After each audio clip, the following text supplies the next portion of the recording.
Hello everyone. Super ಟೇಸ್ಟಿಯಾಗಿ ಹಾಗೆ ಕ್ವಿಕ್ಕಾಗಿ ಆಗೋ ಸಮ್ಮರ್ ಸ್ಪೆಷಲ್ ಸೌತೆಕಾಯಿ ಅಶಂಬ್ರ ಹೇಗೆ ಮಾಡೋದು ಅಂತ ನಾನು ನಿಮಗೆ ತೋರಿಸ್ಕೊಡ್ತೀನಿ. ಬನ್ನಿ ನೋಡೋಣ.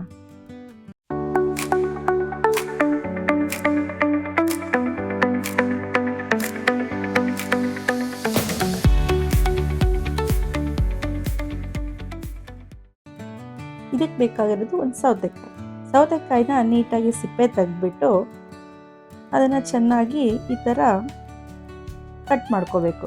ನೀವು ಇಳಿಗೆ ಮಣೆಯಲ್ಲಿ ಬೇಕಾದರೂ ಇದನ್ನು ಮಾಡ್ಕೋಬೋದು. ನನ್ನ ಹತ್ರ ಇಳಿಗೆ ಮಣೆ ಇಲ್ಲದೆ ಇರೋದ್ರಿಂದ ನಾನು ಚಾಕುವಲ್ಲೇ ಮಾಡ್ತಾಯಿದ್ದೀನಿ.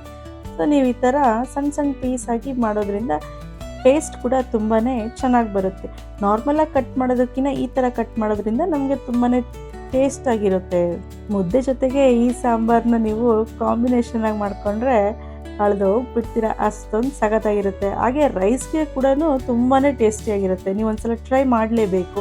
ಸೊ ಈ ಥರ ಹೆಚ್ಕೊಂಡಾದ್ಮೇಲೆ ಇದಕ್ಕೆ ಸ್ವಲ್ಪ ಉಪ್ಪು ಹಾಕಿಡ್ತೀನಿ. ಏನಕ್ಕೆ ಅಂದರೆ ಇದು ನೀರೆಲ್ಲ ಇಳ್ಕೋಬೇಕು. ಇಲ್ಲಾಂದರೆ ನಾವು ಮೊಸರೆಲ್ಲ ಹಾಕಿದಾಗ ಅದು ಮೊಸರು ಹೊಡೆಯುತ್ತೆ. ಆದ್ದರಿಂದ ನಾವು ಇದನ್ನು ನೀಟಾಗಿ ಉಪ್ಪೆಲ್ಲ ಹಾಕಿ ಚೆನ್ನಾಗಿ ಕೈ ಆಡಿ ಒಂದು 5 to 10 ಮಿನಿಟ್ಸ್ ಬಿಟ್ಟರೆ ಅದರಲ್ಲಿರೋ ನೀರಿನ ಅಂಶ ಎಲ್ಲ ಇಳ್ಕೊಳ್ಳುತ್ತೆ. ಸೊ ಈ ಥರ ನೀಟಾಗಿ ಮಿಕ್ಸ್ ಮಾಡ್ಕೋಬೇಕು. ನೀಟಾಗಿ ಮಿಕ್ಸ್ ಮಾಡಿಕೊಂಡು ನಾವು ಕೆಳಗಡೆ ಏನಾದರೂ ಈ ಥರ ಇಟ್ಕೊಂಡ್ರೆ ನೀರೆಲ್ಲ ಸೌತೆಕಾಯಲ್ಲಿರೋ ನೀರೆಲ್ಲ ಕೆಳಗಡೆ ಇಳ್ಕೊಳ್ಳುತ್ತೆ. ಅದು ನೀರೆಲ್ಲ ಇಳ್ಕೊಳ್ಳೋ ಅಷ್ಟೊತ್ತಿಗೆ ನಾವೀಗ ಇದಕ್ಕೆ ಮಸಾಲೆ ರುಬ್ಕೊಳ್ಳೋಣ. ಸೊ ಈ ಮಸಾಲೆಗೆ ನಾನು 1 ಸ್ಪೂನ್ ಉಪ್ಪು ಹಾಕ್ಕೊಳ್ತಾ ಇದ್ದೀನಿ. ಬೇಕಾದರೆ ಆಮೇಲೆ ಕಡಿಮೆ ಆದರೆ ಮತ್ತೆ ಹಾಕ್ಕೋಬೋದು.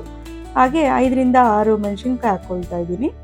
ಸ್ವಲ್ಪ ಜೀರಿಗೆ ನೀವೊಂದು ಅರ್ಧ ಸ್ಪೂನಷ್ಟು ಹಾಕ್ಕೊಂಡ್ರೆ ಸಾಕಾಗುತ್ತೆ. ಸ್ವಲ್ಪ ಕೊತ್ತಂಬರಿ ಸೊಪ್ಪು, ಹಾಗೆ ಒಂದು ಅರ್ಧ ಬಟ್ಲು ಕೊಬ್ಬರಿ ಹಾಕ್ಕೊಳ್ತಾ ಇದ್ದೀನಿ, ಹಸಿ ಕೊಬ್ಬರಿ.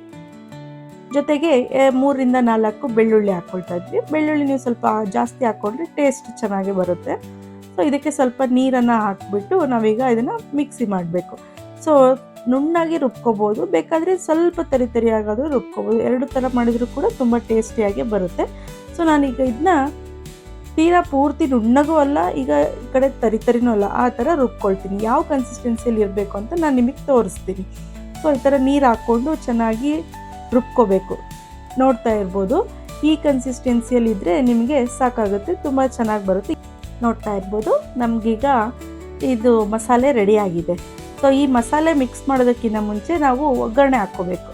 ಸೊ ಒಗ್ಗರಣೆಗೆ ನಾನಿಲ್ಲಿ ಒಂದು ಪಾತ್ರೆನ ಇಟ್ಬಿಟ್ಟು ಆ ಪಾತ್ರೆ ಬಿಸಿ ಆದಮೇಲೆ ಅದಕ್ಕೆ ಸ್ವಲ್ಪ ಎಣ್ಣೆ ಹಾಕಿ, ಸೊ ಅದು ಕಾದ ನಂತರ ನಾನು ಇದಕ್ಕೆ 1 ಸ್ಪೂನ್ ಸಾಸಿವೆ, 1 ಸ್ಪೂನ್ ಜೀರಿಗೆ, ಹಾಗೆ ಕರಿಬೇವಿನ ಸೊಪ್ಪನ್ನ ಹಾಕಿ ನೀಟಾಗಿ ಬಾಡಿಸ್ಕೊಳ್ತಾ ಇದ್ದೀನಿ.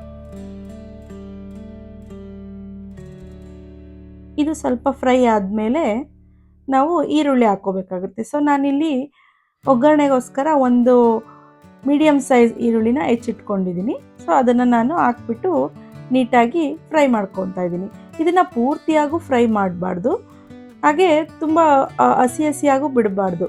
ಸ್ವಲ್ಪ ಲೈಟಾಗಿ ಪಿಂಕ್ ಆಗಿ ಬಂದರೆ ಸಾಕು, ನಿಮಗೆ ತುಂಬ ರುಚಿಯಾಗಿರುತ್ತೆ. ತುಂಬ ಬೇಯಿಸೋದ್ರಿಂದ ಅದ್ರ ಟೇಸ್ಟು ಹೊರಟೋಗುತ್ತೆ. ಯೂಶಲಿ ನಾವು ಅಶಂಬ್ರ ಈ ಥರದಕ್ಕೆಲ್ಲ ನಾವು ಈ ಥರ ಅರ್ಧಂಬರ್ಧ ಬೇಯಿಸ್ಕೊಳ್ಳೋದು ತುಂಬ ಟೇಸ್ಟಿಯಾಗಿ ಬರುತ್ತೆ ಸಾಂಬಾರು ಕೂಡ. ಸೊ ನೋಡ್ತಾ ಇರ್ಬೋದು, ನಾನೀಗ ಅರ್ಧ ಬೇಯಿಸ್ಕೊಂಡು ಅದನ್ನು ತೆಗೆದಿಟ್ಕೊಂಡಿದ್ದೀನಿ. ಅದು ತಣ್ಣಗಾದ್ಮೇಲೆ ನಾವು ರುಬ್ಬಿಟ್ಕೊಂಡಿರೋವಂಥ ಈ ಮಸಾಲೆನ ಇದಕ್ಕೆ ಮಿಕ್ಸ್ ಮಾಡ್ತಾ ಇದ್ದೀನಿ. ಸೊ ಅದರಲ್ಲಿ ಸ್ವಲ್ಪ ನೀರೆಲ್ಲ ಹಾಕ್ಬಿಟ್ಟು ಅದರಲ್ಲಿರೋವಂಥ ಉಳಿದಿದ್ದೆಲ್ಲ ಮಸಾಲೆನ ಮಿಕ್ಸ್ ಮಾಡಿಕೊಂಡು ಈಗ ಇದಕ್ಕೆ ನಾವೀಗ ನೀರು ಇಳ್ಕೊಳಕ್ಕೆ ಇಟ್ಟಿದ್ವಲ್ಲ, ನೋಡಿ ಎಷ್ಟೊಂದು ನೀರೆಲ್ಲ ಬಂದಿದೆ ಅಂತ ಸೌತೆಕಾಯಲ್ಲಿರೋದು. ಸೊ ಇದನ್ನೆಲ್ಲ ಚೆಲ್ಬಿಟ್ಟು ಬರೀ ಆ ಸೌತೆಕಾಯಿನ ನೀಟಾಗಿ ಹಿಂಡಿ ಅದರಲ್ಲಿ ಏನಾದರೂ ಹೆಚ್ಚಿಗೆ ನೀರಿನ ಅಂಶ ಇದ್ದರೆ ಅದನ್ನು ತೆಗೆದ್ಬಿಟ್ಟು ಇದಕ್ಕೆ ಹಾಕಬೇಕು. ಸೊ ಈ ಥರ ಹಾಕೋದ್ರಿಂದ ನಮಗೆ ಸಾರು ಒಡೆಯೋದಿಲ್ಲ.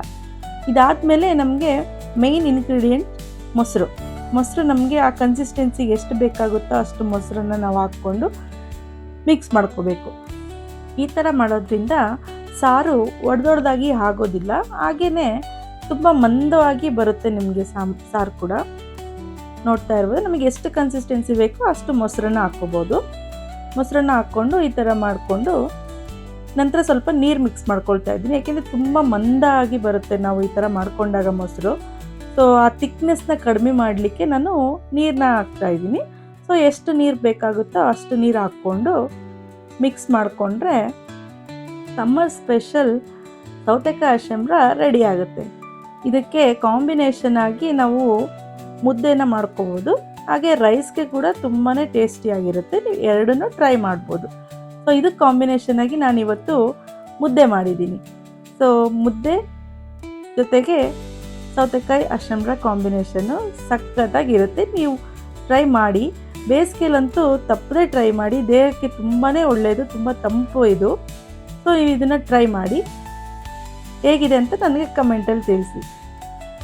ಈ ವಿಡಿಯೋ ನಿಮಗೆ ಇಷ್ಟ ಆಗಿದೆ ಅಂತ ತಿಳ್ಕೊಳ್ತೀನಿ. ಇಷ್ಟ ಆದರೆ ಪ್ಲೀಸ್ ಲೈಕ್ ಮಾಡಿ, ಶೇರ್ ಮಾಡಿ, ಹಾಗೆ ನನ್ನ ಯೂಟ್ಯೂಬ್ ಚಾನಲ್ನ ಸಬ್ಸ್ಕ್ರೈಬ್ ಮಾಡ್ಕೊಳ್ಳಿ. ಮತ್ತು ನಾನು ನಿಮಗೆ ನೆಕ್ಸ್ಟ್ ರೆಸಿಪಿ ಜೊತೆಗೆ ನಿಮ್ಮ ಮುಂದೆ ಬರ್ತೀನಿ. ಅಲ್ಲಿವರೆಗೂ ಥ್ಯಾಂಕ್ ಯು. ಬಾಯ್.